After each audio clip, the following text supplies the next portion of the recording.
Gömün beni armağandı. Kan kardeşimiz Becet Beni'den bütün hazırlara sağ olsun var olsun. Ali Ekber var kıya sağ olsun var olsun.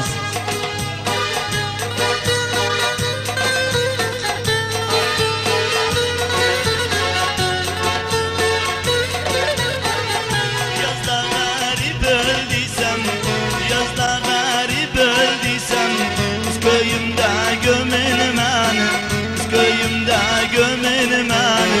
Getirin babam yurduna, getirin babam yurduna, toprağına salın beni, toprağına salın beni.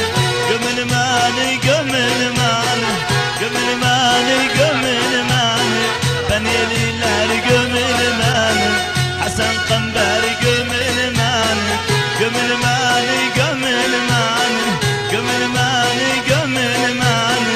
Cadolunar gömelim beni, Ercan Caddo gömelim beni.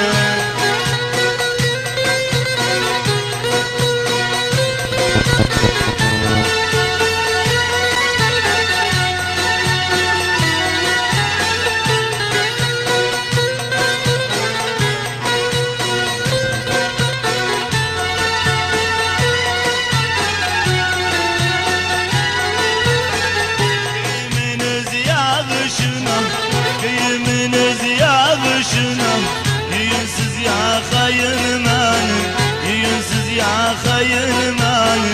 Yarın beyaz fıstanına, yarın beyaz fıstanına, koyun beni, gömün beni, koyun beni, gömün beni, gömün beni, gömün beni, gömün beni, gömün beni. Gelin bekler gömün beni, Leleliler gömelim beni.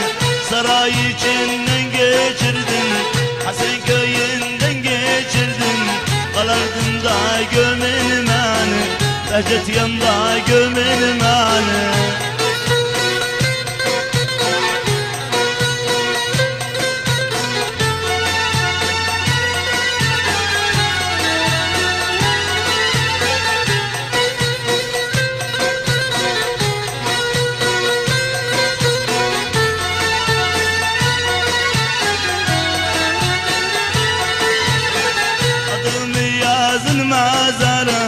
Adımı yazın mazara, okuyun yadlayın beni, okuyun yadlayın beni.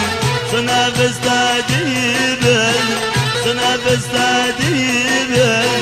Dilafırda gömün beni, siz Behcet'le gömün beni.